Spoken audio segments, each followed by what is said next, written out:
Hello, good morning everyone. हमने क्रिया विशेषण पढ़ा था। आज हम क्रिया विशेषण के भेद पढ़ेंगे। क्रिया विशेषण यानी अविकारी शब्द।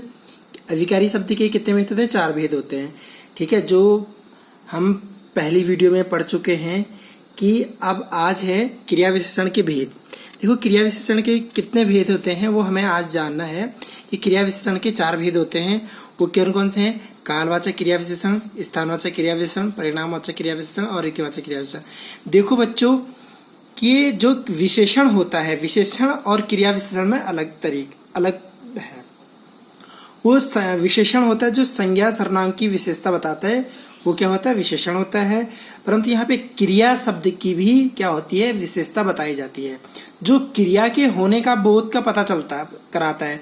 स्थानवाचक होता है कि कौन सी जगह पे जा रहे हैं, कैसा वो स्थान है। तो आज हम इन सब के बारे में पढ़ेंगे। और ये इनको हम क्या कहते हैं? अविकारी शब्द, यानी कि जो शब्द क्या होते हैं? लिंग वचन कारक के अनुसार बदलते नहीं है, इसी को कहते हैं अव्यय शब्द कहते हैं। तो सबसे पहले यहाँ पे देखो कि इसमें हम कुछ उदाहरण दे रखे, इसको ध्यानपूर्वक पढ़ेंगे। कि दिवाकर प्रतिदिन पढ़ता है, कनिष्क बाजार से अभी लौटा है, सुनियाना सदा मुस्कुराती रहती है, क्या तुम कल लौटोगे? ये देखो, ये अनेक प्रकार के उदाहरण हैं। इन उदाहरण में यहाँ पे देखो क्रिया क्या होती है? क्रिया हमेशा वाक्यों के अंत में होती है। ये मैंने आपको 8th क्लास में पढ़ा चुका हूँ। अगर जिस बच्चे ने अच्छे से सुना होगा 7th क्लास में, तो वो उसको ये ज़्यादा आसान लगेगा। देखो यहाँ पे प्रतिदिन है। प्रतिदिन यहाँ पे क्या है? एक शब्द है कि जो हमेशा क्या करता है? ये एक अविकारी शब्द है जो लिंग वचन कारक के अनुसार बदलता नहीं है। देखो कैसे नहीं बदलता? जैसे हम बोलेंगे कि दिवाकर प्रतिदिन पढ़ता है। अगर हम बोलेंगे रेनू प्रतिदिन पढ़ती है, क्रिया बदली परंतु ये शब्द नहीं बदला। कनिष्क बाजार से अभी लौटा। अब हम बोलेंगे कनिष्क एक लड़का है और लड़की के लिए बोलेंगे हम क्या? कनिका बाजार से अभी लौटी। तो ये शब्द लिंग वचन कारक के अनुसार बदलते नहीं है। ठीक है, तो यहाँ पे जो ये शब्द है ऊपर लिखे रंगीन छपे और बता रहे हैं कि क्रिया कब हुई, यानी से क्रिया के होने के समय का बोध करा रहे हैं। ये कालवाचक क्रिया विशेषण है। ठीक है, तो ये क्या है? एक काल, एक समय का। काल का अर्थ होता है समय, जो समय का बोध कराते हैं। देखो जैसे प्रतिदिन हमेशा एक समय है, अभी अभी मतलब जस्ट, ये एक समय का बोध करा रहा है, सदा मतलब हमेशा। ठीक है, तो ये एक काल का बोध कराते हैं। तो इसलिए कि जो शब्द क्रिया के होने के काल समय का बोध कराते हैं वे कालवाचक क्रिया विशेषण होते हैं। ठीक है, कालवाचक विशेषण की हम पहचान किस तरीके करते हैं? जैसे यहाँ पे दे रखा है, जैसे कभी कभी, हमेशा, अभी, पहले, बाद में, कल, परसों, रात, दिन भर, आज आदि। ये कालवाचक क्रिया विशेषण जानने के लिए क्रिया के साथ हम कब लगाकर प्रश्न भी करते हैं। यानी कि हम बोलेंगे आप कब लौटे, मैं बोलूँगा या मैं 2 दिन पहले लौटा, या 4 दिन पहले लौटा, या अभी अभी लौटा।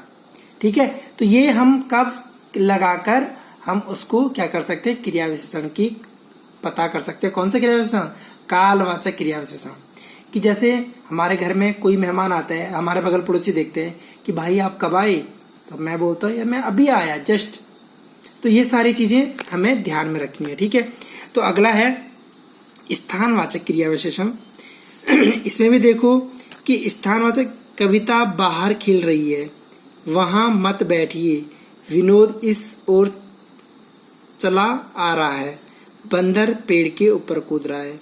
तो यहाँ पे आपने देखा होगा कि ये स्थान का बोध करा रहा है। ये शब्द क्या है? बाहर है। ठीक है, हम बोलेंगे कविता बाहर खिल रही है या राम बाहर खिल रहा है। तो मैंने ये आपको कहा, पहले भी कह चुका हूँ कि जो ये शब्द हैं ये लिंग वचन कारक के अनुसार नहीं बदलते हैं। ये हमेशा ज्यों के त्यों रहते हैं, चाहे वचन एक वचन हो चाहे बहुवचन है। हम बोलेंगे कि अभी ये सारे लड़के कहाँ चाहिए? बाहर चले गए। तो बाहर चाहे आप कर्ता के साथ, लिंग के साथ, वचन के साथ, हमेशा के लिए एक ही साथ। वहां मत बैठिए, हम बोलेंगे एक के लिए बोलेंगे तो वही आएगा, वहां ही आएगा, और 2 के लिए बोलेंगे वही आएगा। ठीक है, तो ये शब्द क्या है? स्थानवाचक है, जो हमें एक स्थान का बोध कराता है। ठीक है, अगर तुम्हें फॉर द एग्जाम्पल एग्जाम में पूछा जाए कि विनोद इस ओर चला आ रहा है। और दूसरा दे दिया कि दिवाकर प्रतिदिन पढ़ता है। तो इसमें देखिए इन वाक्यों में कौन सा क्रिया विशेषण है। तो आपको बताना है कि ये क्या है, स्थानवाचक क्रिया विशेषण है या कालवाचक क्रिया विशेषण है। ठीक है, जहां पर किसी स्थान का या काल का बोध कराता है वहां पर हमेशा क्या होता है, कालवाचक विशेषण या स्थानवाचक क्रिया विशेषण। अगला देखो यहाँ पे क्या है कि जो शब्द क्रिया के होने के स्थान की विशेषता का बोध कराते हैं वे स्थानवाचक क्रिया विशेषण कहते हैं। देखो दाएं बाएं, इधर उधर, नीचे ऊपर, आगे पीछे, यहाँ वहाँ, आसपास, दूर आदि, ये सारे क्या है, क्रिया विशेषण हैं। परंतु ये क्या है, एक दिशा, एक स्थान का बोध करा रहे हैं कि देखो स्थान दाएं बाएं, इधर उधर, ऊपर नीचे, यहाँ वहाँ, जहाँ तहाँ, ये सारा क्या है, स्थानवाचक है। अब हम ये थोड़ा ना बोलेंगे स्थानवाचक में, अगर तुम इसकी पहचान करोगे भाई, आपको पता है कि स्थानवाचक और कालवाचक में क्या अंतर है। आप कोई इस तरीके से अंतर भी कर सकते हैं कि यार स्थानवाचक में तो ये तो नहीं होगा ना, सदा बैठा है, तो स्थानवाचक में तो हो नहीं सकता। तो इसलिए आपको ये सारी चीजें याद रखनी है कि ये आपको याद रखने की दिशा स्थानवाचक में क्या होता है और कालवाचक में क्या होता है। और क्रिया विशेषण का जो पहला भाग है वो मैं आपको बता ही चुका हूँ। ठीक है, अब इसमें क्या है, राखी बहुत खांस रही है। अब अगला क्या है, परिमाणवाचक क्रिया विशेषण। देखो आप इसमें कंफ्यूज मत होना, एक तो परिमाणवाचक क्रिया विशेषण होता है, एक परिणामवाचक सर्वनाम भी होता है। ठीक है, वहां पे परिणाम या परिमाणवाचक, ठीक है, परिमाणवाचक और परिणाम में अंतर है। ठीक है, कभी कभी आप इस चीज में कंफ्यूज हो जाओगे, परंतु यहाँ पे परिमाणवाचक क्रिया विशेषण होता है। देखो परिमाण का अर्थ होता है कि किसी नाप तोल या अधिक ज्यादा। ठीक है, तो यहाँ पर देखो वैसे परिमाणवाचक जो सर्वनाम होते हैं दो प्रकार के होते हैं, एक निश्चितवाचक परिमाण विशेषक और एक अनिश्चितवाचक।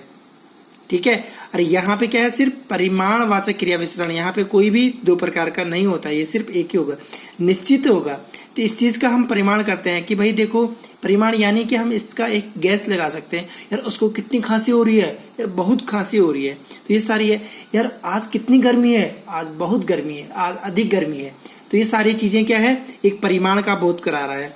ठीक है, इस बार गर्मी अधिक पड़ रही है, भोजन थोड़ा पकाना। ठीक है, पानी में तरबूज, तन्नू ने तरबूज खूब खाया। तो ये सारी चीजें क्या है, एक परिमाण है। जैसे हम बोलेंगे दूध में कुछ गिरा है, तो ये क्या है, परिमाणवाचक क्रिया विशेषण है। ठीक है, तो आपको इसकी इस तरीके से करना है कि राखी बहुत खांस रही है, तो मैंने क्रिया विशेषण क्या होता है कि जो क्रिया की विशेषता बताता है। ठीक है, तो यहाँ पर क्या है कि राखी बहुत खांस रही है, तो ये क्या है, राखी की तो विशेषता बता नहीं रही है, किसकी विशेषता बता रही है, खांसी की विशेषता बता रही है। ठीक है, तो ये क्या है कि इस बार गर्मी अधिक पड़ रही है, तो जो अधिक है वो किसकी विशेषता बता रही है, क्रिया की विशेषता बता रही है। ठीक है, अगर इसी को हम बोलेंगे परिमाणवाचक सर्वनाम है या परिमाणवाचक क्रिया विशेषण है, तो आपको भाई सर्वनाम आपको पता होना चाहिए, मैं, तुम, ये, वे, यह, वह सब सर्वनाम होता है। तो सर्वनाम वो होते हैं, परंतु यहाँ पे हमें पता चल रहा है सीधा किसकी विशेषता बता रहा है कि क्रिया की विशेषता बता रहा है, इसलिए क्या है, परिमाणवाचक क्रिया विशेषण। ओके, आप लोगों को समझ आ गया होगा। अब है रीतिवाचक। रीति का अर्थ क्या होता है कि एक प्रकार से चलना, मतलब किस तरीके से चलना। भाई आप हर किसी का, जैसे पढ़ाने का मेथड अलग होता है, दौड़ने का मेथड अलग होता है, पढ़ने का मेथड अलग होता है, सबका तरीका अलग अलग होता है, वही रीतिवाचक है, एक आइडिया। ठीक है, तो यहाँ पे देखो आपने देखा पिताजी जोर से चिल्लाए, और किसी के पिताजी बहुत आराम से बोलते हैं, गुस्से में भी, तो अपना अपना तरीका है वो। ठीक है, दादी माँ धीरे धीरे चलती है, तो कैसे चल रही है, धीरे धीरे, और को बोले कि तेज चल रही है, तो ये एक प्रकार की क्या है, रीति है। भाई वो कैसे गा रही है, बड़ी झूम झूम कर गा रही है, और कोई कितना कैसी गा रही है, बड़ी शांत तरीके से गा रही है। तो ये सारी चीजें क्या है, रीतिवाचक क्रिया विशेषण में आती है। अब जो क्रिया के होने की रीति का बोध कराते हैं वे रीतिवाचक क्रिया विशेषण कहलाते हैं। धन्यवाद, आज की वीडियो इतना ही, और नेक्स्ट अगला। और अंत में आपको जो इस क्रिया विशेषण के अंत में जो आपका पैराग्राफ दे रखे हैं, इसके क्वेश्चन दे रखे हैं, वो आपको अपनी कॉपी में करना है। धन्यवाद।